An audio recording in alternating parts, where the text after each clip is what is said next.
Hello. Okay, so we have to add this before this episode because we recorded it the other night, and then in the episode we were like, oh, there was no news while we were gone. And then, of course, that night some news came out. There's news. Yeah, so we're adding this Breaking before. news. So you're going to hear us say that there's no news, but really there is news. Is it good news? No. I don't think it's good news. Do you think it's good? I don't know. I don't know. Okay, so I have no idea how much we should trust this source or this story or this publication, but here it is. So there was an article in OK Magazine, and the title says, Who's the Boss Revival in Shambles? Tony Danza complaining, Alyssa Milano causing headache for production. And the article says, so much for the sequel, the highly anticipated Who's the Boss revival is struggling to get off the ground. And sources tell OK that the series stars, Tony Danza and Alyssa Milano, could be partly to blame. In August 2020, Sony Pictures Television announced that Danza and Milano would be reprising their iconic characters, housekeeper Tony Micelli and his daughter Samantha, in the continuance of the hit sitcom. The synopsis states, the new series will explore generational differences, as well as opposing worldviews and parenting styles within the dynamic of a modern family in 2020.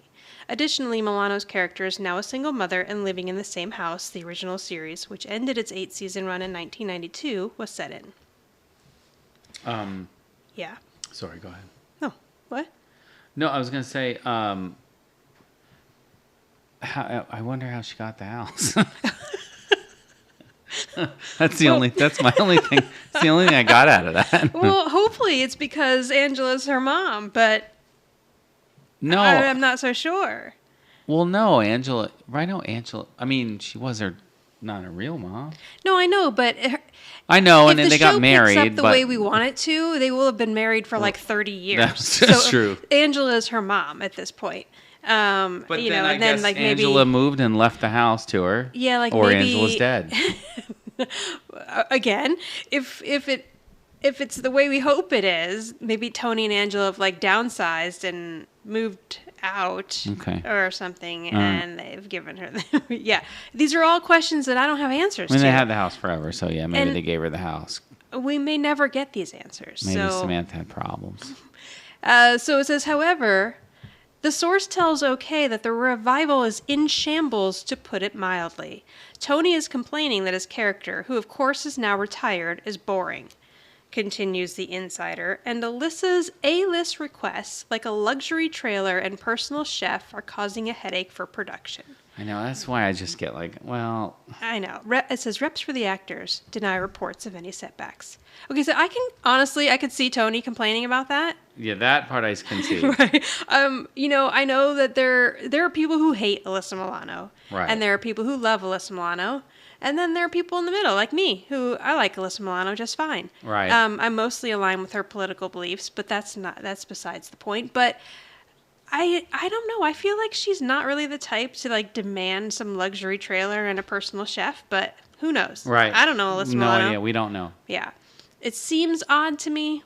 Unfortunately for fans. Well, it just seems odd that that's like you know what I mean? Like nothing is developing with this series, but yet I'm going to let you know I'm going to need a personal chef. And, exactly. Like they haven't even gotten, they don't even know like, where it's going to be shot. They don't know who the hell is writing it. Right. They don't know what's going on. I feel like that would be demands that would be made closer to production. Right. Like, oh, here's my writer. Here's what I want. Right. Like not like, hey, I know you don't have a script. We don't know who's writing it.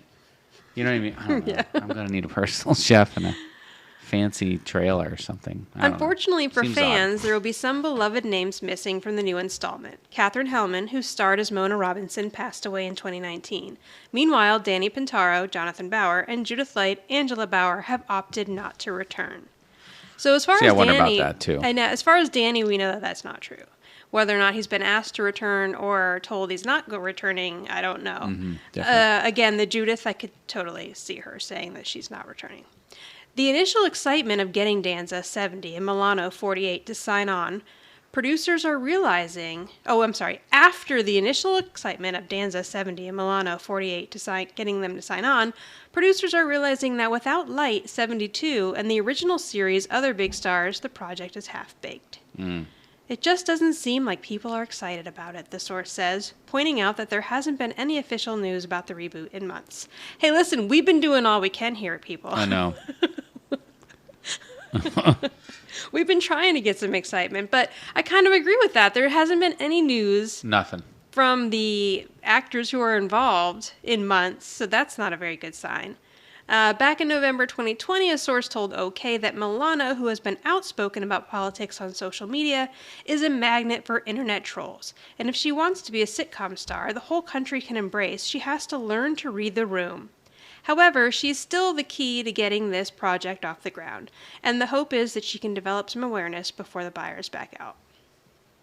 Again, I don't really believe that. No. Because I kind of feel like the people who are boycotting Alyssa Milano would be the same people who are like the Million Mom March that wants to boycott Target over something ridiculous. Right, or a movie, certain movie coming out. I mean, I feel like that isn't... She seems to be working just fine. She just shot some kind of movie. So, anyway, that's the news. That's all we got.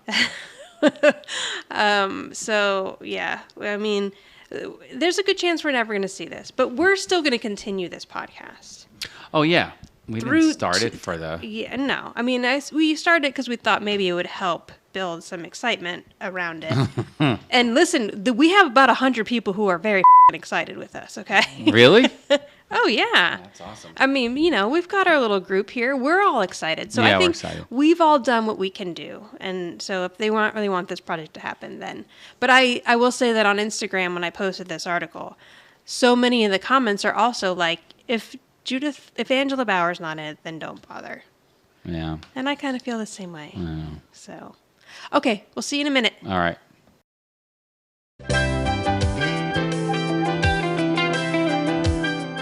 Hey, Mona, how's the painting going?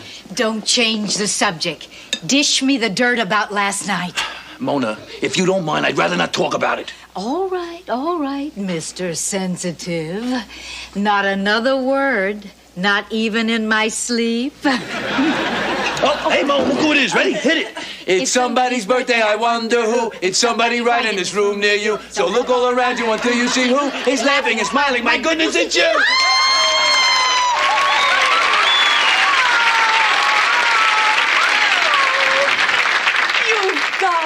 All right. What does the birthday girl want for her birthday breakfast? Birthday omelet, birthday pancakes, birthday French toast. I'll have some birthday coffee with a little birthday milk. And the birthday sugar is right on the table. Thank you. Think I'm going to have a birthday barf. Hello. Welcome back to Ayo. Oh, hey. the Who's the Boss podcast. I'm Tori. Yeah, I'm Kevin. And we are here to rewatch and discuss every single episode of Who's the Boss. This is our first time back in a few weeks. I know, it's been a while. I'm rusty. I feel rusty. I don't know what to do. I was trying to remember how we do this, how everything's set up. I listened to our last podcast episode yesterday, just so I would have a good idea as to what it was we do. I had forgotten. But here we are. And before we left, we said, if there's been any big news, we don't know about it. And there was no news. Okay. Judith Light got cast, I believe, on an HBO show called Julia. Oh, yeah? Yeah. Okay. I mean, it's great news for her. It's probably bad news for us, but Right. what are we going to do at this point? I mean, I'm just going to be happy for her, and I'm going to watch that show. Yeah, exactly. We're never going to know. I think it's about Julia Child. She does not play Julia Child, however. It's Child? Oh, what is Child. it? Is it Child's? Childs. Oh. Oh, maybe I'm wrong. No, I'm probably wrong. I don't know who she is. Okay. I mean, I kind of do. Didn't they already have a movie with her played by Meryl Streep? You're right. Oh, okay. Right? She's the cook. Yes. She's a chef. Julia Child. I think it's a chef when you're that famous and good at what you do. I don't know. The Wikipedia says American cook. When I make dinner, back in the it's day, a cook. it's a cook. I don't know. When she makes dinner, it's a chef. Yeah, you're probably right. Okay, so today we are going to cover season 4. See, I'm rusty. I know. And where did I lost my? Feeling. Hang on, where does my paper go? Oh no. No, I have it. Okay. Hang on. Okay, it's season 4, episode 23. So we are at the second to last episode. This is almost it. Yep. This first aired on Tuesday, May 10th, 1988, and the TV Guide summary says, Angela finds herself in an embarrassing situation after whispering sweet nothings for Tony in her sleep. Oh, boy. Okay. Do you have yours pulled I up? do. Oh, I you do. do? Okay. Yeah, I'm ready I thought for maybe that. you forgot. No, I would never forget Or that. I was hoping that you had forgotten. I just have one, and it's Tony is grumpy when the others fail to keep his surprise birthday preparations for Angela secret. But she's soon overheard in her sleep uttering a secret even to herself. Oh. She has lusting dreams about Tony. Although she does a lousy job covering up, she only realizes everybody knows just before her party and sneaks out, ashamed to toast alone. Tony finds and reassures her it's all natural and innocent. It's all I natural and innocent. I think it's a perfect description. That is fantastic. Is that the same person who's been Yeah. writing them all along? All right, that is their best work. I know, that's good. I'm going to go ahead and say that right now. Okay, and I guess we can get into this more as we go through, but so do you really think she was having like an actual sex dream? I mean, what? All right, we'll get Yeah, there. let's just go. Okay. Now, when this episode opens, did we do everything we were supposed to do? No, right? no. We didn't talk about the didn't. writers. Okay. The writers are Ken Cinnamon and Karen Wengrod. Okay. So you know we're getting to the end of the season here because I feel like they pull out like some of the more seasoned writing teams for these ending Ken episodes. Cinnamon season. No, Yeah. no pun. Sorry. I didn't even mean that, but I love his name. Oh, okay. Yeah, and this is the second to the last episode. And when we get to this last episode, I think we're going to have a debate here as to whether or not we think this should have been the season finale or the next episode. Oh, all right. So you have to tell me what you think. Okay, when we that's get there. interesting because this feels like it could have been. Yeah, right? Because they usually kind of ramp up the relationship stuff for the final episode of the season. But I don't actually fully remember this season finale. So we got to watch it and then we'll discuss. Okay. Okay, so when this episode opens, Tony's in the kitchen and he's counting candles. And he's saying 28. Oh, is that what he's doing? 29, Oh, okay. 30. Yes, he's All right. counting candles in a box. And Samantha walks in. Tony's like, okay, how does this sound? It's somebody's birthday, I wonder who. It's Angela Bowers, and she's looking almost as good as new. It's not good. And No. Don't use it, Tony. It's freaking terrible. Now, this is a song that Tony Danza really sings, which is, you'll see it later, which is the It's Somebody's Birthday, I Wonder Who. Right. Somebody right in this room, it's you, or something like that. Yeah. And that's like a Tony Danza thing, and I think he would sing it to people on the show, and then it was another thing that worked its way into the show. Okay. And even Samantha's like, I don't think that's going to get you anywhere, Dad. No. She's being nice about it. And he says he cannot wait until Friday. He can't wait to yell He's so surprise. excited He is so... for somebody else's birthday party. But see, this is why Tony and Angela are perfect for each other. Because Tony is a giver, and he loves the idea of throwing somebody a party, making them a cake, and making them feel good. And Angela really needs that validation in her life. Yeah, you're right. That's true. And Samantha says, I don't know how you managed to schedule this surprise party. And there's no way we're going to make it to Friday, because she's going to find out. Especially with that immature little blabbermouth in the house. Mm-hmm.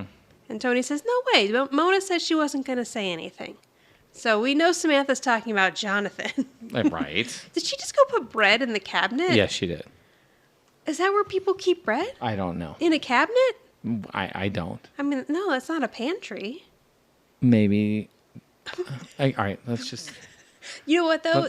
They actually don't have a pantry in this kitchen now that I'm looking at it. Yeah, so that's the pantry, the yes, cabinet. and another time, Tony took tomatoes out of the cabinet that was above the refrigerator, remember? Yeah, I do remember Where that. do they keep their plates? I don't know. Okay. In another cabinet. There's a whole wall of that is true. cabinets There's you a don't whole know wall that we that's don't in 'em. see. You Yep. don't see it. That could be where the pantry is. Exactly. So Samantha says, I got to go help my roomie move in. And Tony's like, what are you talking about? She says, Mona is going to stay with me while her apartment is being painted, if that's okay with you. And Tony's like, well, what if it's not okay with me? Yeah, what's the alternative? She says, well, then she takes your room and you get to sleep on the couch. So he's like, okay, yeah, that's fine. It's fine He with says, me. Right. And then he says, go help your roomie. Yeah, and go help she your does roomie. something pretty cool, like very Tony here. She says, all right. Oh, yes. I love it. He yes. said, go help your roomie. And she says, all right. So I thought that was kind of cool, like, daughter picking up the things like that their father like would. daughter. Yeah, it's cute. Yes, very cute. Picking up her dad jokes. Yeah. That's not really a dad joke. No, you but know that's what I like mean. his thing. A catchphrase. He's very, all right. So Samantha leaves, and Angela comes in. And Tony tries to hide the candles he's been counting really quickly. And he says, hey, Angela. And she's like, hello. And then she says, Tony, tell me, what day is tomorrow? And he says, Thursday. And she's like, oh, okay. And then what day is after that? The day after that must be Friday, the 20th. Tony's like, oh, right. Thanks for reminding me. Because on Saturday, the 21st, I need to clean out the garage. Not the right answer. She's like, oh, okay. Well, then did I tell you that I went shopping the other day? And he's like, oh, no. Where'd you go? She's like, oh, the usual. Bloomingdale's, Saks, Bonwitz. Oh, did you look up Bonwit? Oh, Bonwit Teller Yeah. was a luxury department store in New York City, founded by Paul Bonwit in 1895 at 6th Avenue and 18th Street, and later a chain department store. So, Does it say if they're still around? well, no, it says was, but maybe it became something else. I don't know. That's true. It could have been bought by someone. I don't know. It just says it just says Fate liquidated in 1990. Oh, wow. So soon after this episode's 88. Oh, that's true. 2 years later, Yeah, the Bonwit. okay, so that makes sense. Bonwits went away. That we didn't know. And then she says that she went to Hallmark. And he's like, oh, I knew I forgot something. And she gets excited. Right. And then he says, Bloomies is having a great sale on sweat socks. And only Tony would know that Bloomingdale's is having a sale on sweat socks because he probably reads the papers and he looks at the coupons and all the ads. flyers. Yeah. So he would know. Because at first I'm like, how would he know there's a sale on sweat socks at... I mean, unless he saw a commercial.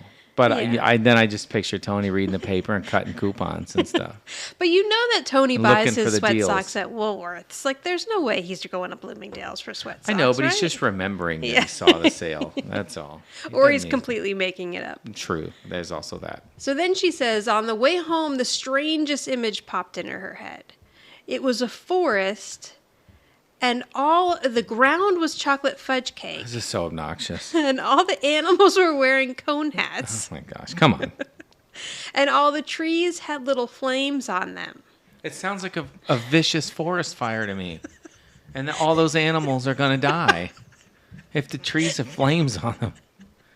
Sorry. You go. I'm sorry. picturing something like out of Dr. Seuss. I'm picturing a terrible forest fire. And he says, about how many trees? And she says, late 20-ish. Okay, so Judith Light is actually 39 here, and I would say that Angela is close in age to Judith Light. So Yeah, but Angela's she's turning lying 39. about her age. Of course, yes. Right, okay. Which was another big thing in the... And is that still a thing? I mean, I still think it's a thing to joke. Yeah. Because a lot of people will be like, I'm 39 for the fourth straight year in a row. Right. I remember that as a kid, a big one of like, nobody turned older than 29. Right. That maybe this is why I have such a fear of growing old. I don't know. I don't know. We can't sit But, here and like- analyze that right now. We got stuff to do. I know. But like, I feel like now, if my kids ask me my age, they know my age. I'm not joking about being 29 because this is the reality. I know, but they also say I say or you say I'm old, they say you're not old, Yeah, that is and that's cute. very sweet. I that they say know. that. They always Because say, I remember when I was a kid thinking my parents are old. see, I don't well, my mom was pretty Not young. old. I mean, not old, Yeah. but you know what I mean. Yeah. It's funny. I always thought my mom was young. My mom was young. She was like 22 when she had me, so we're not that far apart in age. But yeah, and the girls say that to me too. They'll be like, we'll go somewhere and they'll be like, I bet they think you're my sister. Yeah. And I'm like, that's real sweet, but no one thinks I'm your sister because I'm clearly 44 All right. or 45. No, not yet. 44. You don't even know. No, I don't. But yeah, I just feel like now women are a little more empowered to just be like, yeah, I'm 44. And this is what it is, you know? Like, Why are we hiding our age? Why are we trying to act like we're younger? She sits down, and right then, Samantha and Mona come in, and for some reason they're holding speakers.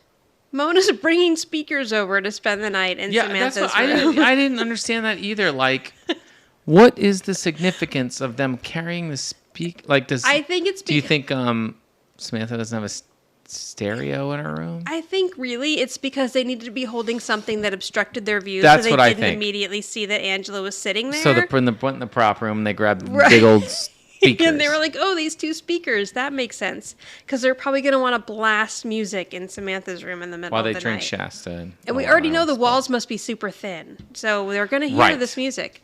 All right, so they can't see Angela sitting there because they're walking backwards and holding these two enormous speakers, which is so funny because, like, do they even sell speakers this size anymore? No, Maybe like professional concerts. Well, yes, but I'm talking about like you can't go to like a store and buy a stereo with tremendous speakers like that. They have just like Bluetooth speakers that are loud and smaller.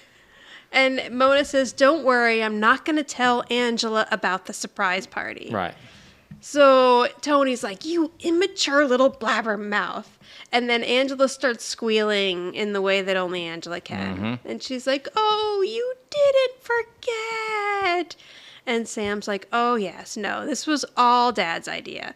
So then she's still squealing, like, "How did you know I wanted a surprise party?" And he says, "Because you told me last year at your party." Mm-hmm.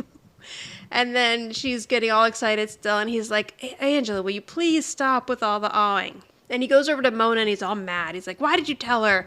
And she says, "Don't worry, I didn't tell her about the sweater you bought her." Oh, the whole thing's ruined. Right. Now, that time she just said it to be mean because she knew Angela was standing right there. I know. Okay, so now we get to the point of this episode. So it's late at night and we see a shot from like that main area of the hallway upstairs. Right. We see Angela's bedroom door and it's late. And they kind of zoom in on the door, and Tony's coming up the stairs. Again, a midnight snack. Yeah, but not a snack. It's a midnight meal. He has a full sandwich and a large glass of milk. And he hears his name. He hears someone say, "Tony." So he's like, "Oh, that sounds like Angela." And he walks over to her door, and he's like, "Hey, Angela, you're all right?" And then she's like, "Tony." And he says... Oh, all right. Oh, no, she says, "Oh, Tony." Right. And he's like, "Oh, okay. Yeah, I guess so. I guess so." And then he walks away with his milk and his sandwich. And then she's giggling and saying, "Tony," and he goes in and shuts the door. And he's quite proud of himself. Whatever he's doing in his sleep, he's very proud of himself. He's excited. He's having sex in Angela's dreams. So do you think, okay, so now Jonathan comes, it's the next morning, and Angela comes downstairs, and Jonathan's getting ready for school. He's putting his jacket on, and she's like, how are you doing? And he's saying that he had trouble, he didn't sleep well. She's like, "Oh, you couldn't fall asleep?" He said, "No, I had trouble staying asleep because you kept calling Tony's name." And she's like, "What?" Yeah, she's like, "Huh?" Yeah, she's like, "Oh, no, you must have been dreaming." And he's like, No, it sounded like Tony." And then she's like, "I don't mean, I couldn't have." And then he says, "Oh, Tony." I know, terrible. It's like cringing watching that scene. Okay, but what's so funny is, like, what do you think they told Danny Pintauro here about how to deliver that line? I mean, they probably just told him the way to do it. Yeah. The way they and do you think you he, just have to say, "Oh, Tony." Right.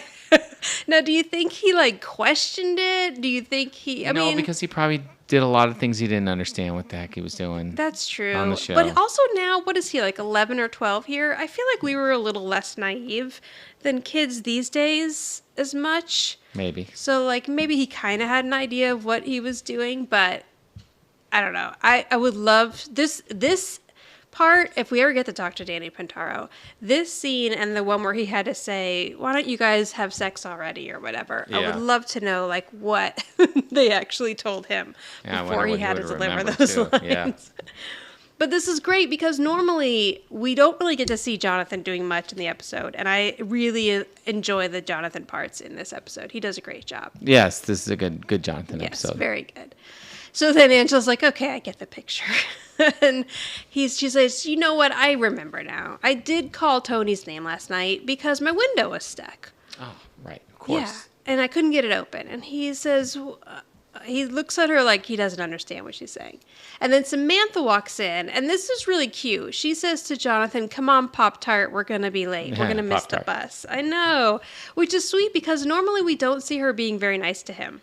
And this was a sweet little moment for them. Yeah, you get them every once in a while. Yeah. And so he says, Mom, why would you want the window open? It's freezing outside. And she says, oh, you know, cold air's good for you. Zip up. And then she pushes him out the door. Cold air's good for you. Zip up. So wait, this episode aired in May, but I wonder if it's supposed to take place in May. And I honestly have no idea when Angela's birthday is supposed to be. I was assuming it's May 20th because she said the 20th and we're in May, but possibly not because it wouldn't be that. Would it still be that cold in New York in May? I have no idea. I don't know. Maybe cool. Maybe. That's true. Okay, so she pushes them out the door and then shuts it. And she's like, oh, no. So she walks into the kitchen. And the shot of her in this kitchen with these shoulder pads is insane. Aggressive. Yeah. And it almost like one looks a little bigger than the other. So you're like trying to... It does. You're trying to feel bad for Angela in this moment. And all I can do is look at those shoulder pads. So then Tony says, hey, morning, Angela. What's your pleasure? And she says, why? What do you mean? Right. Okay, so then now I really do think that Angela was having an actual sex dream. Yeah. I mean, and she just doesn't remember it at all? I guess not. So, all right. I mean, she's all, oh, Tony. Yeah. You know? But, okay, has this ever happened to you? And I'm just going to overshare here. Have you ever had a sex dream about someone? And it's not even someone, you know, that you normally find attractive in real life. And you don't remember it until you see that person? Has that ever happened to you? No. Okay, that's happened to me don't think so. I don't know. That's happened to me twice in like the last 10 years. And it would be like some random person that I don't like normally. Oh, okay, cool. And then it was work people both times. And when I got to work, I didn't remember that it had happened until I saw the person. And then I was like, oh, dear God. Maybe I did have that, but I don't know. I feel like I did, but I just don't remember. Yeah. Next time it happens, if it happened to anyone else out there, next time it happens to you, you'll remember. All right. Now I will. But so like now, do you think that she didn't remember it, or she's remembering now when she sees Tony? Like they don't really say if she remembers she just what knows, she dreamt at all. She just knows that Jonathan told her. Right. I think she has no recollection of it. And now she's just embarrassed. Which is strange, but yeah. I don't know. I mean, some people don't remember their dreams at all, though. Okay, so he says, what's your pleasure? She says, why? What do you mean? And he's like, nothing. I mean, what do you want for breakfast? And she says, oh, just coffee. And then she says that she didn't sleep very well, and she asks him how he slept. And he's like, oh, I slept like a log. Right. Now she's just fishing to see if he heard her having sex dreams. This is an episode of Angela fishing for trying to get people to find out if they remember something or remember something. And then she's like, oh, you didn't hear any strange noises? And he says, oh, no, like what? And you don't have this on. Oh, that's right. Right. Yeah. So the Antenna TV version of this episode cuts this part out. But Angela says, well, Jonathan was talking in his sleep. I think it was something about wanting a pony. What's funny here is that Tony goes, pony. He says it the same way she was saying Tony. I know. So silly. It's funny. And he's like, oh, all right. Well, you know, I didn't hear that. But once my head hits the pillow, it's lights out. Z City, good night, Mrs. Calabash. Yeah. So I looked up the Mrs. Calabash reference. Yes. Because I figured it was a TV show or something. And it is a catchphrase from Jimmy Durante. Yeah. Am I saying his name correctly? Yeah, Jimmy Durante. Yeah. Durante, okay. And he was an actor, comedian, singer, kind of variety show guy. And for years, no one knew what it was a reference to. And I guess he had two trademarks. The other one was Inka Dinka Doo. Did you know that? No, that's him. I did not know that. Our kids always sing that with your mom. Okay, so Yeah, for years, people thought that it could have been a reference to a restaurant owner in Calabash, North Carolina, where Durante and some of his people had eaten a few times. Oh. But then later, he said that the reference was actually a tribute to his first wife. When they were driving across the country, they stopped in a small town named Calabash, North Carolina. And his wife really liked the name, so he used to call her Mrs. Calabash as a pet name. And then after she died, he would sign off his radio program with "Good night, Mrs. Calabash, wherever you are." Right. Yeah, I read that part. Yeah, so that's sweet. I think it is too. It's pretty cool. Yeah.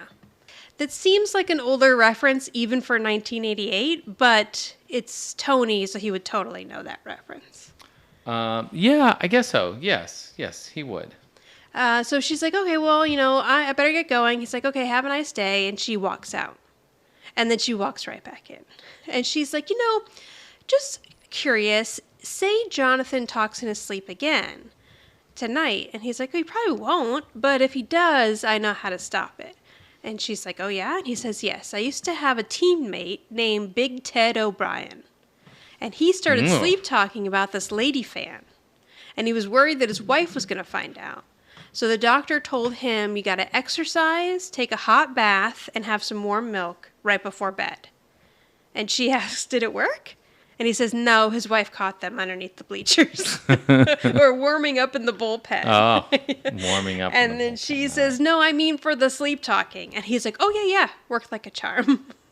So he knows that she's asking because she's worried she's going to sleep talk again.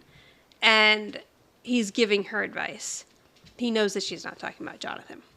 So she's like, okay, great. And then she leaves. And then Tony has this look on his face like he's confused as to why she's asking. But he knows exactly why she's asking. So now we're at the next night. And Mona's staying over. So Mona and Sam are coming down the stairs. And I love their hair. Weird curlers. I know. So they put these, they still sell these, I'm pretty sure. Oh, these, really? I think so, yeah. Or at least some version of them. My mom has 6 packs. She did the hair, our girl's hair in curls quite a few times when we were in Georgia. So they're just kind of you wrap the hair around it and then you twist the little noodle thing so it stays in place and you can sleep. But a couple of things are funny about this because one, both Mona and Samantha haven't been in a scene since the earlier kitchen one. So they had a good amount of time to be able to do their hair, which they normally wouldn't. But they're going to have to get their hair out of this and then back into a regular hairstyle if they shot this in sequence, which I'm sure they did. Yeah. And then the other thing I love is that Samantha has one that is sticking straight up out of the top of her head like a unicorn. And then when she nods her head, it's flopping her out. And they had to have done that on purpose. And it's adorable. So they come down the stairs and they're going to go into the kitchen. They're going to grab a bunch of food. And then they're going to stuff their faces and talk about boys all night long. Which is kind of gross because Grandma's going to talk about boys. But whatever. I don't know. I know. But hopefully in an age-appropriate way. All right. Well, I guess I kind of took that as she's going to listen to all of Sam's boy problems for the night. Okay, but, I hope so. Yeah, let's just hope that's it. Because we don't want to know Mona's problems. And then they're going to tell her dad that they went to sleep at 10 o'clock. And Sam's like, Mona, you're such a bad influence. We need to do this more often. Right. So they go walking towards the kitchen and they hear a noise coming out of the kitchen. So they're like, oh no. Do you think it's a burglar? My closed captioning says a burger. A burger. Do you think it's a burger? It is a kitchen. That's true. And Mona's like, I hope not. I look like a wreck. As if she looked good, then she would try to attract the burglar. So they go into the kitchen and it's Angela and she's doing jumping jacks. So she's in her pajamas. She's got her hair up in a towel. So we can assume that she's already taken a hot bath. Now she's exercising and she's going to have some more milk after this. So Sam's like, Angela, what are you doing? Why are you jumping up and down? Angela's like, oh, I think I'm just... Well, she was like, was I jumping up and down? Oh, does she ask that? Yeah. I was like, what? Then she says, oh, I think I'm just really revved up about my birthday. And then Mona makes a comment about her turban being wound too tight. I can't tell if that's inappropriate. I don't know either. I know, because I feel like... I thought the same thing. still use that reference but why can't you just say towel? Like, why is your towel wrapped? Or, Right, like why is it going to be wrapped? turban? Because it's Yeah. wrapped up like a turban, so I don't know. But That's a tough one. Yeah, I know. Let's stay away from it. Let's keep going. Okay, so now it's later that night, and all of the things that Angela did nothing. Because you hear from her bedroom door again, from the hallway, Tony. Yeah. So Jonathan comes out, and he's like, guess the window's stuck again. Right, yeah. Yeah, he's fed up. And as he comes out, now Mona and Sam also hear. Man, the walls are thin. So, like, if these two ever get together, there's no sex There's no happening. privacy, yeah. Yeah, you're going to have to be quiet, real quiet. They come out and they stand by the door. Then Tony comes out and stands by the door. And Angela's saying something like, listen, Tony, listen to me. Right. And Mona's like, we're all listening. I know. And Tony's like, she's probably just having a bad dream. Let's go back to bed. But then Angela starts laughing through the door. So they're like, it doesn't sound like it's a bad dream to me. Again, Tony's like, everybody stop it. Get away from the door. Go back to your room. Because he's probably a little nervous as to what's going to come out of there next. True. Right. He doesn't know. Yeah. And It so could be right as everyone's... curses. Could be dirty words. I don't know. You think Angela knows any dirty words? I don't know. We don't know what Angela knows in the bedroom. That's true. I do get the feeling that Angela's not quite as naive as she acts like in front of her mother. But just in relation to Mona, everyone seems naive. Okay, so he's trying to get everyone away from the door. And then you hear Angela say, Tony, I love you. And everyone turns around and looks at Tony. And Tony says, pancakes for breakfast? Yeah, he's just not having it. So now the next morning, this is another scene that Antenna TV version cuts. And this scene is always cut, and I love it so much that I really wish that they wouldn't ever cut it. It's adorable. So he's serving up pancakes for breakfast, just like you said. He said that the night before. Yep. And Sam just kind of has this dreamy look on her face. And Jonathan's just kind of looking around because he's not really sure what's going on. But he knows it's something good. He's confused. And then Jonathan says to Tony, why did Mom say that about you last night? And Tony's like, you know what? We don't even know that she was talking about me. She knows lots of other Tonys. Right. How many Tonys does she know? Sam's like, who? And he's like, Tony Bennett, Tony Randall, Tony the mechanic. Sam's like, his name is Julio. And he's like, all right. Tony says, okay, so maybe she was talking about me, but it's probably just because I'm throwing her this surprise party. And you know how she gets. She's very sentimental. And Sam's not buying that either. She's like, that's people, Dad.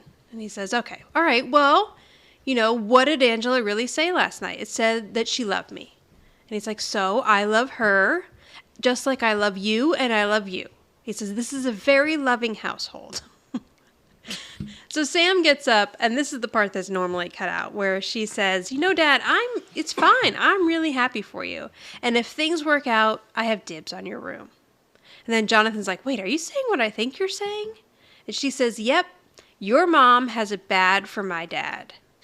And my dad has Cocker Spaniel eyes for your mom. My closed captioning says mug. Yeah. I tried to look up Cocker Spaniel. Yeah, I had never heard of that before. I don't see anything really. I Like, mean, I've heard of puppy dog eyes, right? yeah. Or Betty Davis eyes, but not Cocker Spaniel eyes. No, I didn't know if that was a thing. I looked it up. Yeah, me either. But I guess she's just trying to say that, like, he has puppy dog eyes for her. And he... Sure. So, like, this is basically Sam saying, like, we're totally fine with you guys getting together. And we're not even going to be completely scandalized if I have to move into a different room because yours is now vacated. Why would she want that room, though? I don't know. I still think Tony has a 3/4 bathroom in his room, and that's why. I'm going to stand by that. All right. Okay. So he's like, okay, excuse me, nobody has it bad for anyone, and the only dog eyes around here are Grover's. Grover's not dead yet. I know. That's a good sign. I don't think we're ever going to see Grover again, but we do have another Grover reference at least. Yeah. And he's apparently still there somewhere. We just don't ever see him. So he's like, you know what? All right. So Angela thinks I'm a terrific man. Well, I think she's a terrific woman. And we're both terrific people. And if anything should ever happen to change that, you'll be the first to know. Jonathan says if she talks any louder, the neighbors are going to be the first to know. It's true. So It's this good little zing. Yep. So he's saying, we need to respect her privacy. These were her very private thoughts. We don't want her to do anything to ruin her birthday, so you just need to stay quiet. And Sam tells Jonathan, we gotta lie. And Jonathan's like, what? And Tony's like, We gotta lie. Yeah. And then Tony doesn't want to have to say it, but he's like, yeah, you're gonna need to lie here. So they go out into the living room where Angela is looking at herself in the mirror. I guess she's looking to see if she looks any older than she did yesterday. Right. She doesn't look a day over 29. So the kids come out and they're like, oh, and they see her. But Sam's like, play it cool. So they walk out there and she's like, oh, hi, sweethearts. And they're like, hi, Mom. Hi, Angela. And then she's like, is there anything you want to say to me? And they like look at each other and Sam's like, that's a great dress. And she's like, anything else? Nice hairdo. And she's like, well, I was expecting to hear happy birthday. I love you. Now, do kids ever remember your birthday? No. No. They'll remember like the day before, but for a kid to wake up that actual morning and like remember to say happy birthday, that hardly ever happens, Yeah. right? No. Or Mother's No. Day. So true. Jonathan says, happy birthday, Mom, I love you. And he gives her a hug. And then Sam says, happy birthday, Angela, I love you too. And she gives her a hug. I think it's sweet that she's saying, I love you to Angela. Oh, yeah, for And sure. it doesn't seem like cute. it's the first time they've said it, so No. that's cute. So Sam says, we are a very loving household. And Judith, what's her name? Angela says, we are a very lucky bunch. So she says to Jonathan, now, how did you sleep last night? And he's like, oh, I slept great. I slept like a log. I think I even snored. And he makes little snoring noises. And then she's like, okay, well, that's great. And she says, I'll see you guys later at the birthday fest. She gives Jonathan a kiss, and they go to leave. And he's like, how did I do? And Sam's like, you did great, but next time lose the snoring part. Yeah, right. So they go out the front door. Now, in the kitchen, Tony's preparing Angela's cake. And Mona comes in the back door. And all she wants to do is talk about what happened last night. He asks her, how's the painting going? She's like, don't change the subject. She wants to hear about what last night. But, like, he doesn't know anything else than she does. Like, it's not like Angela would have said anything to him this morning. But Right. I guess she just wants to see how he feels about it. And she's making a joke like, okay, I won't say another word, not even in my sleep. And right then, Angela comes in. And here's where they do the little song, which is, it's somebody's birthday, I wonder who. I know. It's somebody right in this room near you. So look all around until you see who's laughing and smiling. My goodness, it's you. Good job. I would not have remembered that. Well, I have the closed captioning. But yes, so that's the little song that he does. And she's awing and squealing, and she's just so excited. And she's like, thank you, and everything. So he pulls out her chair, and he says, what does the birthday girl want for her birthday breakfast? She says, just a little, he's saying a birthday omelet, like he's trying to throw out some stuff. She's like, no, just a little birthday coffee with a little birthday milk. That's very Angela. Tony says, the birthday sugar is right on the table. And then Mona says, I think I'm going to go have a I birthday thought Tony bar. was the birthday sugar. According to this episode. Only after dark. Yeah, that's right. So Mona says, I'm going to go have a birthday barf. Yeah, that's pretty So funny. she tells Angela, I have a special present for you today. I'm not going into the office. And Angela says, you know what I want. She says, I have to keep an eye on the painters in the apartment. One of them works without a shirt on. And Tony says, that's because you have the thermostat jacked up to 90. And she says, I wonder what he would take off at 100. I know. Come on. What So- are we going to do with the painters? And yeah, I know. It's Mona. I know. Angela said this Mona's line. So they said that they cast an older woman and had her Angela's mother because the line seemed funnier coming out of Katherine Hellman's mouth than a younger woman. It really would have seemed kind of creepy coming out of a younger woman's mouth. No, I know. But I not at do. the time, I guess. I Maybe. agree with that. Yeah, it is cute for her because we don't know how much of this she's just playing up and how That's much true. she's. So Angela drank none of her birthday coffee and didn't put any birthday sugar in it. She gets up from the table already and says, all right, well, I got to go. So I'm going to leave you to your cheap thrills. and I'll see you at 6. And then Tony says, don't be late. Remember, it's a surprise party. And she says, I know. I know. It's ridiculous. So once Angela's gone, Mona wants to get right back to talking about the sleep talking. And she's like, where were we? He says, you were prying and I was ignoring you. And meanwhile, he's making the cake. Right. He's still trying to mix up this cake. I know.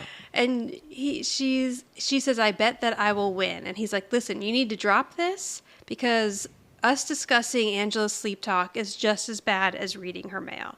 And Mona's like, well, I do that too. Of course she does. And we also know from the prom night episode that Mona read her diary when she was a kid. I know. Also. Just ripping right into the mail, Yep. checking the diary. Now we go to a living room shot where we see Angela looking for something and she can't find it and it's her keys. So she walks back towards the kitchen door just in time to hear Tony say she was just sleep talking. And then Mona says she was sleep gushing. Yeah. So now she's like, oh no, I said something again. How convenient. Yeah. Now Jonathan runs back in the house and he's like, hi, Mommy. And she's like, oh, Jonathan, what are you doing back? He's like, I forgot my homework. The bus is waiting. And he's like, what are you doing? And she's like, oh, I was just looking for my keys. And then he finds them underneath the homework that he left. He's like, your keys are right here. And as he walks out, he's like, by the way, you can hear better if you tilt your head. Right. And then he tips his little cap. I know. It's so cute. Yeah, I don't know what was happening there. I know. It's awesome. And then she really tilts Yes, she does. her head, which is funny. Does that really work? I don't know, but it's what he said to do, and she did it. And she did it, yeah. Jonathan's great in this episode. If they could have found ways to incorporate him as well as they did in this one and other ones. I know, and I don't know. Yeah, they did do a good job. Like, I was trying to figure out, like, maybe that they intentionally, I mean, I'm sure they intentionally worked him in, but, like, the whole story revolved around. Yeah, I mean, it's like, I know what you're saying. Like, it's more of an Angela. It's just, it's convenient. Like, they don't have a lot. There's not a lot of effort to work the kids in. Right. There was an easy way to work him into this one. Right. That's what I'm trying. Yeah. That's what I'm trying to say. Where normally it's harder for him because with Sam, she can have, boy problems or, like, we know nothing about Jonathan. I know. We don't see him at school. He has no friends. And a lot of the dialogue usually goes between the adults anyway, because that's the situation. Right. You know. But I really like him in this one, and I think he does an excellent job. Okay, so Tony's saying, now Angela's listening at the door, head tilted, and Tony's saying it's no big deal, and Mona's like, it's no big deal. She said she loves you. He's like, I know, I was there. And Mona says, so are the kids. Everybody heard it. And now Angela's like, oh no. Her hair is very large in this episode. I know. Her hair has been toned down a bit this season, but I feel like now we're back to season 3 hair. I have large hair. Yeah.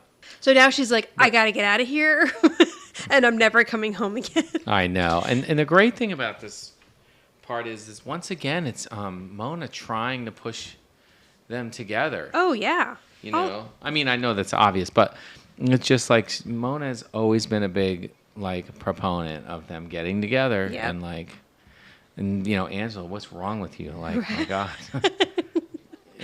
I know, and like as annoying as Mona can be, but I think it's also a sweet. Yes. Like, she wants them to be together. She definitely wants it. Like, she hired him, right? Because right. she wanted her daughter to marry him. Right. Basically. How quickly I think she saw he was a sweet guy, right, with a little girl, and this completes their family. So let's get this moving here. And I don't think she expected it was going to take this long. None of us expected it was going to take this long. And none of us did this. If any of us knew at this point how long it does take, he would have stopped watching. So she's like, you know what? You need a level with me. You and Angela have some heavy-duty feelings for each other. And Tony's like, you got to lighten up. This isn't the Young and the Restless here. The Young and the Restless. I like that reference. Yes. Which, well, no, that probably wouldn't have been an ABC. Oh, Young and the... No, it's CBS. It was CBS. It was CBS. Yes. That's what I thought. I thought it was CBS. Yeah, that's true. It should have been a General Hospital or... No, General Hospital was... ABC, for sure. Oh, it was? Yeah. You're right, because it came after All My Children. Right. That was the other one. All My Children. All My Children would have been the other one. Yeah, General Hospital was my show. Okay, but also he should have said... The Young and the Restless. He should have said One Life to Live, because that's the show that Judith was on and is famous that would for. be even better. But I guess because it wasn't really... I think he has used that reference to her before on this show, so Yeah, I think maybe you're they right. either didn't want to use it twice or because he's not talking about her here. Okay. Sure. So yeah, he says, it's not the young and the restless, lighten up. Angela is only saying these things because she ate too much lasagna. Mona's like, well, what Apparently, are you going to do Angela about it? is Garfield. Like, what does that mean? She ate too much lasagna. God. Mona says, what are you going to do about it? He's like, I'm going to use less garlic. Now, Mona follows him around the kitchen, and she's like, it's a tough world out there. And good relationships are hard to come by. Yeah, I mean, it's it. She's selling it. Like, what is wrong with you? Yeah. Now, this Get in kind there. of parallels the conversation she had with Angela when Angela told Mona that Tony said, I love you, when he was having surgery. Because remember, Right. she was like, how do you feel about him? Right, like this episode's the answer to that episode. I know Right. it comes up later in the episode, but So yeah, this is cute that now she's really egging him on to find out. She's like, so if somebody says they love you, even if they're asleep, you go for it. And she says, I would. And he's like, well, it's different between me and Angela. And she's like, no, stop it. You guys have enough electricity to light up a small city. And he's like, oh, come on, no way. And then he says, maybe Dubuque. okay, which you know the reference to that. Yes, so that reference that's the city where Tony Danza went to college. He went to the University of Dubuque, I believe it was called. I would think maybe Dubuque's small. I'm assuming I've never Because been. if they have electricity, when it's maybe Dubuque, I Right. think it must be small. Oh yeah, I'm sure it's a small town. It's in Iowa, right? Which is where Tony Micelli ends up later in this series too. Spoiler alert. Okay. Now it's the night of the party. And I love, so he has blown up pictures. There's a few great things about this party. One, he's blown up these pictures of Angela, and they're adorable because they're real pictures of Judith Light. I I'm know. assuming that's a baby picture of her. It's certainly a picture of her on the right. And then I think the middle one, you can tell it's her also. So how do you blow up a picture? I don't know. How did they do this back I guess then? you had to take it to was Kinko's around? I don't know. And then they scan Wait, it? do you mean Tony Micelli or do you mean the production of the show? Well, both, but yeah, both. Like, Yeah. how did you do it then? I don't know. And I I don't would remember. imagine you I would have had to imagine have you a to take it- negative because there's no way you could have gotten this quality print from a print of a picture. That's a good point. Yeah, so they would have had to get the negatives Negative. from her to get these printed, and then, And then I take mean, I'm them- sure there was some sort I'm of sure print there was some kind of shop. photo print. I know. Yeah. I mean, posters were made, billboards were made. Right, so right. I get it, but Yeah, it's just the resolution I'm just wasn't saying- quite as good. I'm back just then. saying, yeah, the ease of it then. Right, way Like different now, than now. you can go on. I can go on the internet and order a poster of some, Or anything. a beer can in my house, Right. and then it'll be here in 3 days. Right, Like, exactly. what did Tony do? How long was Tony know. planning this He's- birthday party? That Right. like 4 months ago. Better get those negatives to the Kinkos. I don't know. Like, it's like extreme planning. I know. You know what I mean? What do you think they did with these pictures afterwards? I Did they that give them to doesn't matter. Judith's parents or something? I know they ended up in a dumpster, Probably just ended like up in a everything else in all these dumpster. TV shows. Okay, so Tony spent so much time working on these photos that he didn't invite anyone else to the party. This is the saddest surprise party That's- ever. I know, that is the other thing. Like, nobody, like Wendy Whitner wasn't available. No, she has or, no friends anymore. or Yeah. who was the Isabel? Yeah, or yeah. Or Yeah. even what about like Even some of the Sam's friends, the kids' friends, yeah, some anybody. of the other housekeepers, and no one you could invite This to this is- party. It's not a party. You got to stop calling it a party. This is It's a family gathering. This is you came home to your family in the dark, and they yelled surprise at you. That's Yeah, what which this is I feel like is way more pathetic than just having a family gathering. I know. I don't know. And what do you think she was expecting a full-on party? And I just think I'm sorry. I think it's just silly that you have an episode where somebody's supposed to have a surprise party and it's not like some people. Right. They didn't have any extras here. They couldn't find anyone. Like people that pretend that they had friends that No, I mean Just like people in the extras that background, friends we've right. never seen before. I mean, we know- just people in the background. Right. That's Right. all you had to do. And all you had to do was fill that living room space where Right, the with pictures some are. people. And that's it. Yeah. No, right, nothing. I'll- I mean, Lyle and Lyle and his wife, who's her cousin. None of those people? No one. But yeah, I get it. You're not going to hire actors to come back for this one scene, but just throw a few people in the background. We can't tell who it is anyway. It's dark. Okay. I know. Anyway, so he looks at the one picture of Judith and or Angela and says, "Where did you go?" I know. It's just, So he's pacing back and forth. I missed that. I mean, I don't remember it. It's so funny. No. It does. It's hilarious. So Sam says, "Dad, can I ask a dumb question? Why are we trying to surprise Angela if she already knows?" And Tony's like, "Because she wanted a surprise party. I planned a surprise party, and she's gonna get a surprise party." Yeah, he's fed. He's had it. He really has. I had had to it. get these large pictures Right. printed. I had to make an entire cake. And then And I had to buy these little rainbow hats. There's going to be a surprise party. And he blew up all those balloons. he did. Although, yeah. And Jonathan's like, "Well, where is she? I've been sitting here in the dark for half an hour already. I want to cut the cake." And Tony's like, "Okay, don't you even breathe on that cake." Now, Oh, here's you're another right. thing, okay? Okay. Anytime anyone is like 20 minutes late to where they're supposed to be, I immediately think that they're dead. And no one here is at all concerned that Angela could have gotten into a car accident on the way home. I know, but yeah, I guess. I mean, But there's no maybe- cell phones or anything then, and That's things true. happen. and Yes, there's you're right, I People had guess. traffic, and you didn't know that there was traffic. Yes, that's You a had good no point. idea. You didn't go That's to a good Sig point. Alert. Well, Yeah. here we have Sig Alert. You didn't go to whatever traffic website your Right. city You didn't have has. a citizen app that would tell you every terrible Right, thing that that's someone's happening carrying a within machete 8 around your neighborhood and you can't get around them. Or whatever citizen That's true. does. I guess you didn't freak out until someone had been gone for like hours. Hours. Before. It had to be hours. Yeah, that's a good point. Okay. Yeah, because no one's at all alarmed. All right, so then he says, "Don't you even breathe on that cake." And he said, "I want it to be perfect for Angela." Well, it's not perfect for Angela because Mona walks in, turns on the lights. Who knew there was a light switch there? And says, "This chocolate fudge cake is delicious." I mean, I is know. she a child? Like, you know it's a birthday cake. You know not to. You've already ruined the surprise. Now you've ruined the cake. Yep. Ruins everything. Thanks, Mom. She's probably the reason Mona's why really Angela. selfish.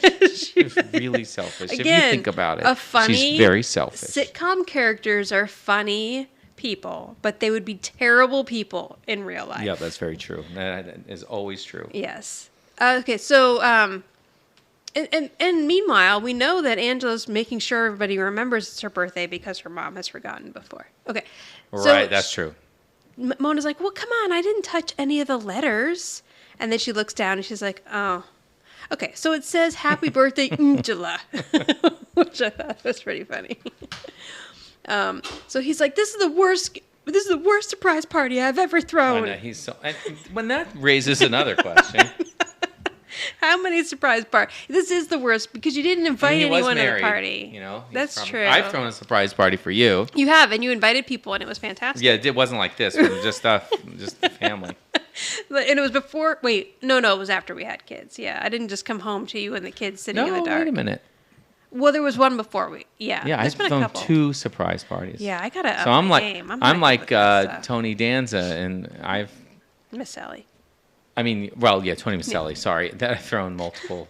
That's true. surprise Yeah, okay. parties. So he says, "This is the worst surprise party I've ever thrown.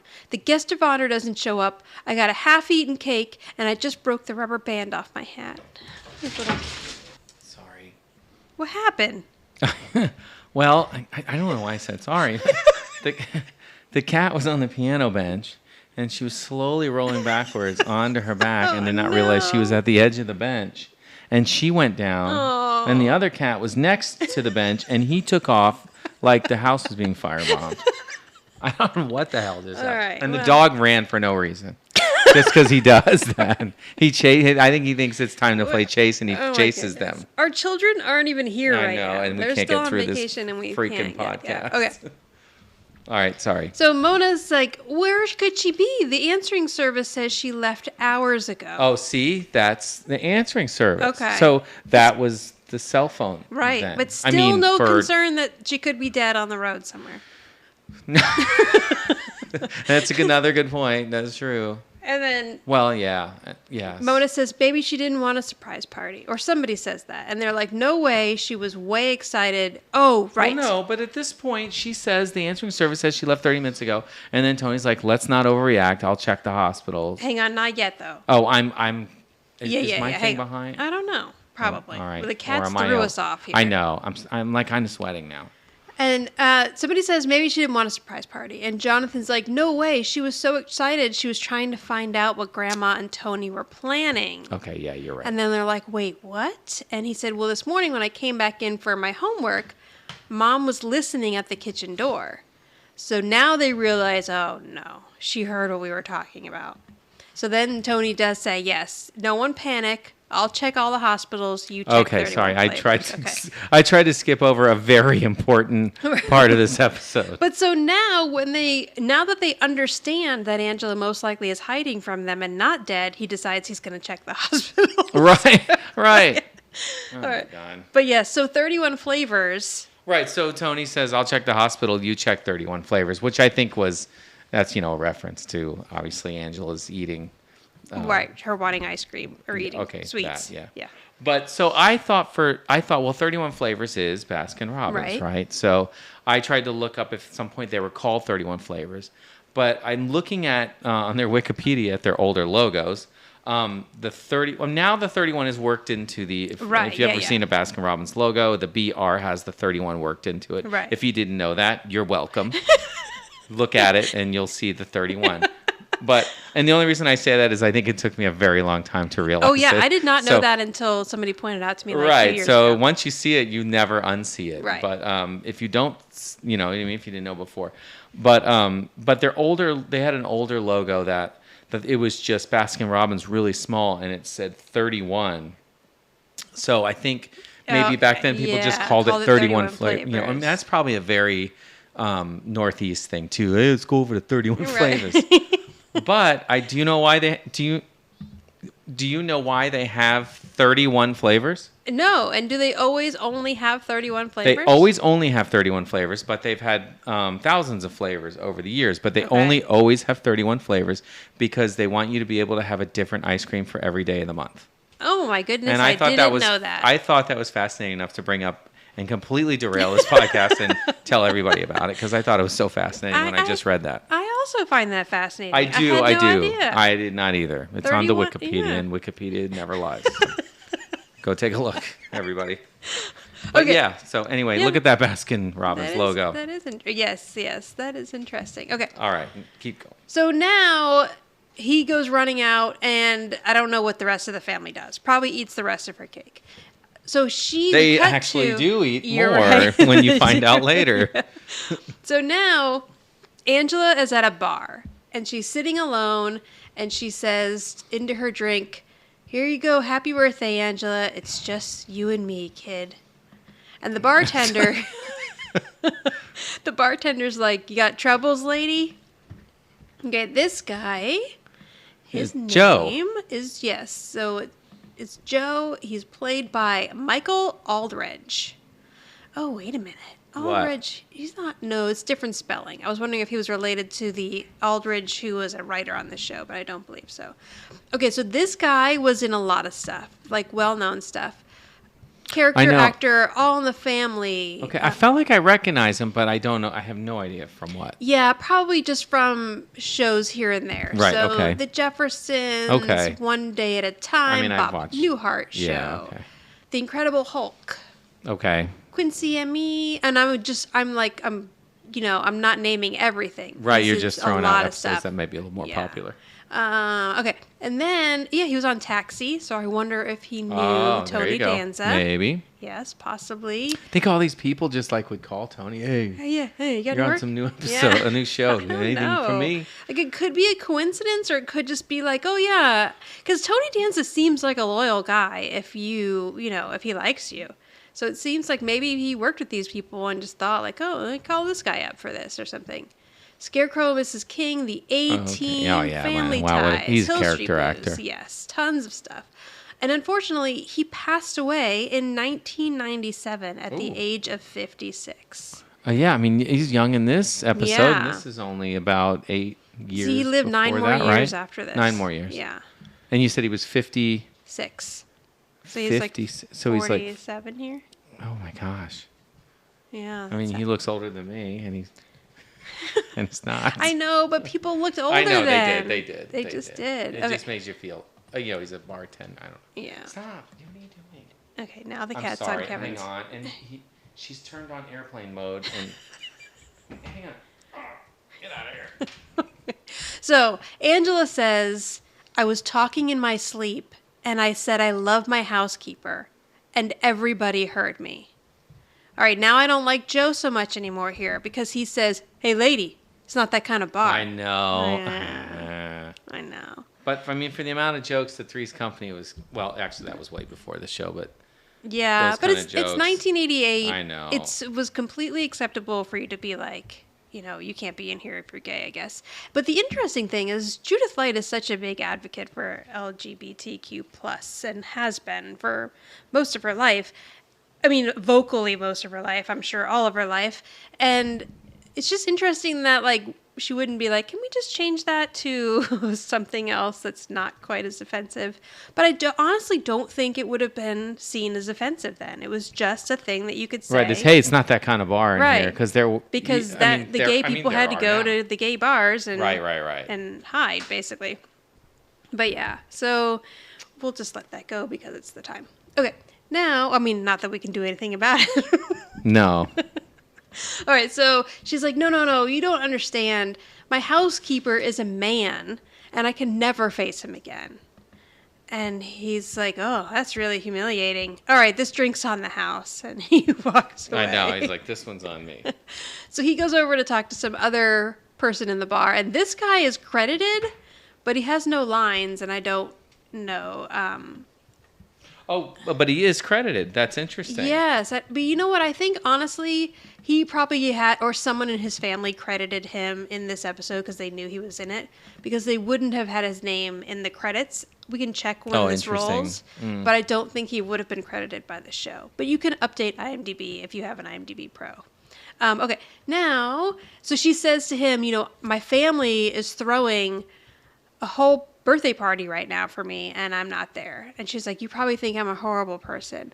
And then he's like, shouldn't you be telling all this to a shrink? And she's like, I tried. She's on vacation. That's funny. I know. Because Angela has a on-call shrink. Now, do you think it's the same lady we saw? I don't know. Right, That's I'm going to say it's her.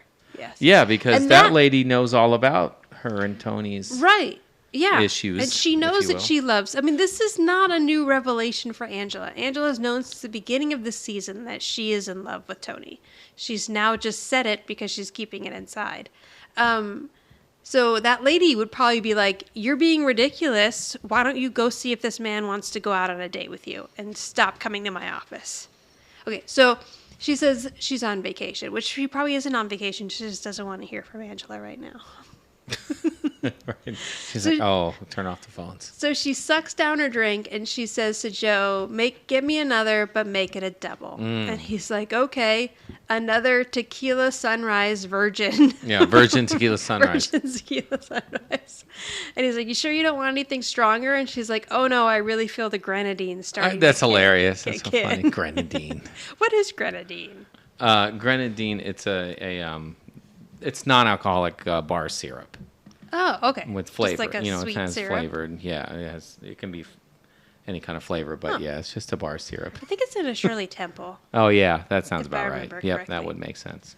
Okay, so he says, if you're so crazy about this guy, how come you haven't said anything to him while you're awake? And she's like, because I don't know. I know she doesn't. Yeah, no, none Dawn's of us on her. know. Nobody knows. We're almost 5 seasons in. Because, Joe, we're worried the show's going to get canceled if we let them let us get together. That's right. And he's like, well, wait a minute. I know. So he says your subconscious is manifesting these deep-seated desires. Joe. But your conscious self isn't ready to put them into words. He's like, basically, you're just not ready. Wow, Joe is I know. a shrink. Yeah, and then she's Who needs like, a shrink when you got Joe? Yeah. She says, you must have studied under a great bartender. So now we got Joe vocalizing, you're not ready. Really? Angela's not ready. What is Angela not ready for? I don't know. Finally being happy, Angela? That's Right, what because you're not there's ready nothing for? else out there. Right. I mean, that's as good as what you have. You already have somebody in the house. Right. That you get Ready to along go. with. You get who along loves your with. family. Yeah. You basically are married. You're just not having sex. So you're torturing yourself and then having sex Yeah, dreams. Why are we doing this? With the podcast? Or? Yeah, I'm just kidding. Okay. So he walks away and Tony comes in and he's found her. Yep. So he sits down next to her and he says, "Is this seat taken?" And she's all embarrassed. She's like, "Tony, how did you find me?" She's like, "Oh, I can't believe you found me. I was never coming home again." And so he says that he has a network that helped him find her. So he called the fireman and the policeman. Right. And then he found a meter maid. He told the meter maid to keep an eye out for her Jag. And then she's like, "Well, which one found me?" He says, "Tony, the housekeeper. I was filling my van up across the street when I saw your car." So he says, "What are you doing in a place like this? Mona wouldn't even come here." Really? I mean, how bad could this bar be in Fairfield, Connecticut? I know, right. Like, how far run out down of town joint. is she? Right. But then Joe's like, "You know Mona?" And Well, he's- again, here's the thing, too. He was across the street filling his van when he saw... her car. Right. Yeah. So he went to the shitty part of town to fill up his van. I guess it's just like a crappy bar, maybe? Yeah, maybe. And so he says, Oh, yeah, why are you Mona? here? She wouldn't come here. You're right. That's a good point. It's not that side of town, but more or less the bar. Yeah, I guess it's like the bar. And plus, Angela You're probably offending doesn't go Joe. to bar. I know, really, this is Joe's bar. He looks like a perfectly nice man. And he does know Mona. She's a great little hula dancer. Okay. So then Angela says, "Joe, I'd like you to meet Tony Micelli, my housekeeper." And he says, "Oh, so you're the deep-seated desire." And he's like, "You told him?" She says, "Why not? Everybody else knows." So he's like, "We got to talk about this." And Angela's like, "Listen, I'm perfectly fine." And then Joe comes over with a number of his shrink that maybe she could talk to. It's emergency shrink. And Angela says, "In light of my bedroom blatherings, I don't think our situation's going to work out anymore. Somebody has to move. I'll look for a place in the morning." Where's she going? It's her house. Doesn't make any sense. They could have paused there a little bit longer for Tony to get a little nervous. Right. But it's just ridiculous that obviously she's just saying this as a joke. But the fact that she would even entertain the idea of moving out because she's not going to kick Tony out so for what she silly. said. So he says, there's nothing to be embarrassed about last night. You didn't do anything that I haven't done. And then he says, "Remember that time I was getting my appendix out and I pretty much said close to what you said?" And she says, "No, you said exactly what I said." So he's like, "All right, well, there you go." Now, hang on. Just for the record, Tony did not say getting his appendix out. What did he say? He said he was getting his appendix removed, Oh, sorry. which I find funny. No one ever says that. They always say, "I got my Yeah, appendix out." Yeah, that's true. I guess got my it's- appendix removed. He's gearing up for college, so he's starting to try to use Oh, more. that's true. I always forget that he's right. I always Maybe that's forget what that. it is. Okay. And so he's like, "We both have feelings." And then Joe yells, "You guys could be a great couple if you both stay unconscious." All right, Joe. Okay, yeah. Now Stay in you've- your lane. Right. You've worn out your welcome, Joe. All right. So she says he has a point. And Tony's like, "Baloney. I don't need to be unconscious to tell you how I feel about you." Does he really say baloney? Yes, I think Oh. so. And she's like, "Oh, really? Okay, well, then how do you feel about me?" So he's like, all right, well, look, we've been through a lot." He's like, "We've known each other a long time. We live down the hall. We've shared many appliances. And, when you've been through all that, well, let me put it another way. It's a tough world out there." And he's like, "Well, yeah, that's about wraps it up." So I know. he said nothing. I know, but I kind of think this scene's great because it kind of just buries it, puts it under the rug, and that's that. Well, I mean, he explains. I don't know. He basically says, "Yeah, there's sexual tension," and Right. yeah, I don't know. Yeah.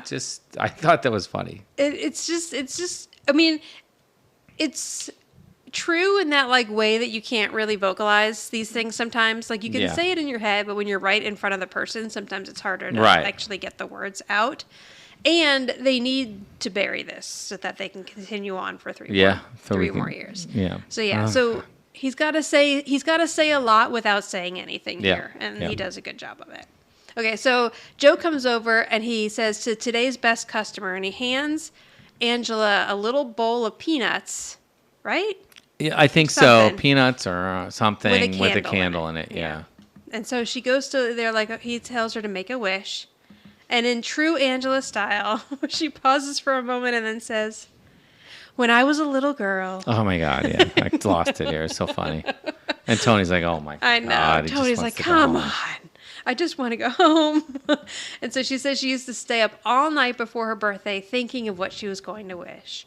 And she wouldn't tell anyone because she was sure if she did, then her wish wouldn't come true. So he's like, "Will you just blow out the candles?" So she does. It's candle. Oh, I'm sorry. Will you just blow out the candle? And so she does, and he says, "I hope your wish comes true." And she's like, "You do? What do you think she wished for? That they're going to figure this out at some point? To get in and the stop sack being with ridiculous?" Tony. Yeah. And he says, "Happy birthday." And then he gives her such a cute little hug. This would have been a great moment for a kiss, but that would undo everything we've just... Right. We just wrapped up in a nice little bow to be put on a shelf for 3 more years. So he's like, "Come on, you got to get home." Oh, they're beer nuts. It was beer nuts. Okay. Yep. He's like, "We got to get home. You know, the family's waiting for you, and you have a cake that says La on it." Yeah. See, everybody. Do you think now at this point Mona's eaten that much, or that everybody else just started eating the cake so they can't take it anymore? Before he left the house, the kids were probably whining, and he was like, "Whatever, just eat the cake." Okay, so he went to go check the hospitals to see if Angela's alive, and they're all eating cake.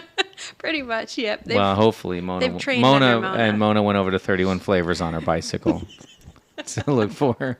But then somehow just found someone to have sex with on the way. And she's not looking for anyone. Okay. So he's like, "Never mind, just say goodnight to Joe." So they say goodbye, and then Tony, on the way out, he's like, "Hey, Angela, you ever been to Dubuque?" And she's like, "No, why?" And he's like, "It's a nice city, well lit." And then they close the door. Yes. She doesn't understand the reference. No, not at all. And you didn't understand it. I know, but I missed the first part. I didn't register. Yeah. Okay, so now we cut to the tag. And we're back in the hallway again, and we're outside Angela's door. And this time she's saying, "Chocolate fudge, can I have another piece?" And so John... This is what I feel like you'd be saying in your sleep. Pretty much. Yes, if it has anything to do with food, that's what I'm going to be dreaming about. And so Jonathan comes out again, and he's like, "Oh, here we go." And then he walks by Sam's room, and he hears Sam saying, "Come on, Dad, just let me go to the mall." Then he hears Mona say, "Oh, Charlie, I love the way you painted the ceiling." Oh, God. That's disturbing. It is. Because she's sleeping next to Samantha. It is, I know. And then he hears Tony, and Tony is hearing like an announcer say that Micelli's up to the plate. Right. It's going, it's gone. And then he says, "This is who?" Mel Allen. Who's that? He was a sportscaster, but he was best known for his he was the primary play-by-play announcer for the New York Yankees. Oh, okay. So he's baseball, baseball mostly. So then Jonathan's like, "I can't take it anymore," and he covers his ears, and that's the end of the episode. I know, the only one who wasn't sleep talking. I know, Jonathan didn't talk about anything in his sleep. Yeah, whatever. Okay, so What would we be like, talking about lizards and stuff? Probably. Jenny Whitner? I don't know. Okay, I have to do rating first this week. Is that how we used to do it? Rating was first? Yes, rating was first and then the boss. But I know for a fact that I did boss first. Which means that I did rating second last time. So I got to do rating first this time. Okay. So I gave this episode a 7. Okay. Like, it has cute parts. First of all, I love the way they use Jonathan. Yeah, that was good. You know, it's a cute storyline. It has cute parts. I'm annoyed at how much they, like, are trying to scale back the Tony and, like, you know, we obviously get some juicy Tony and Angela stuff here, but then the end is very kind of, yeah, you know, like, we're just going to wrap this up and pretend that it never happened. But whatever. So that's why I took a little bit off. But otherwise, I think it's a pretty cute episode. Okay.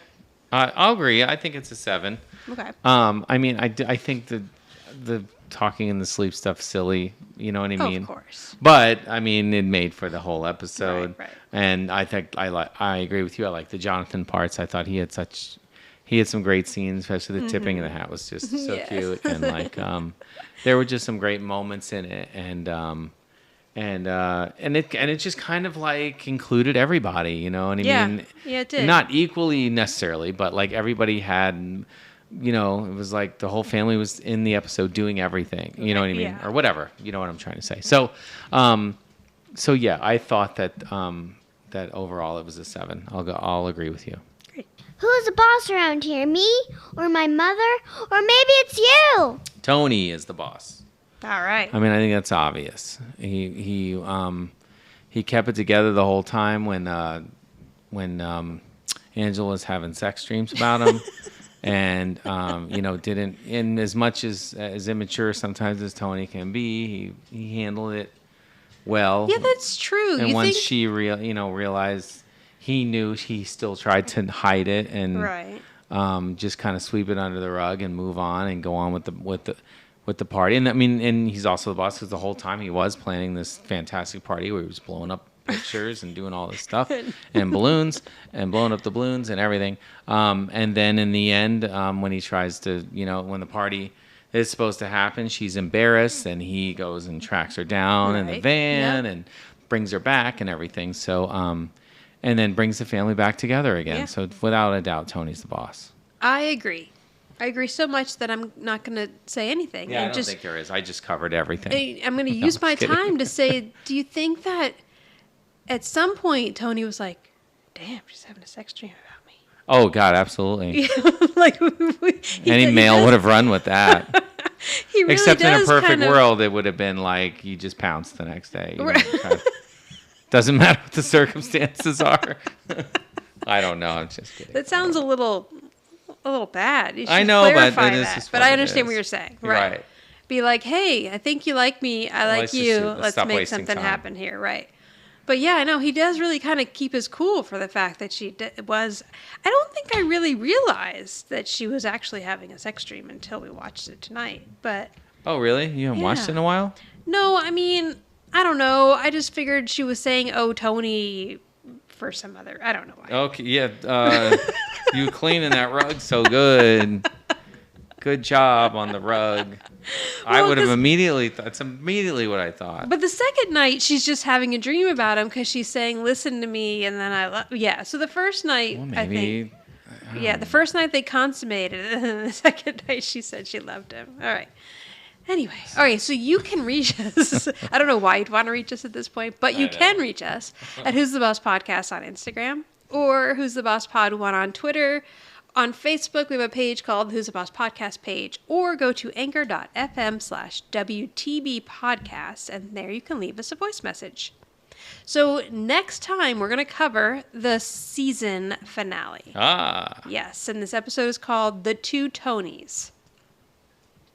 So that's our next episode, and then we are done with season 4.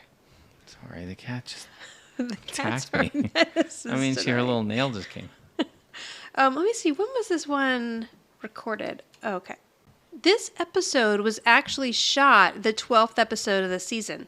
It was shot between New Kid in Town, which is when Jesse shows up, and A Fishy Tale. But The finale?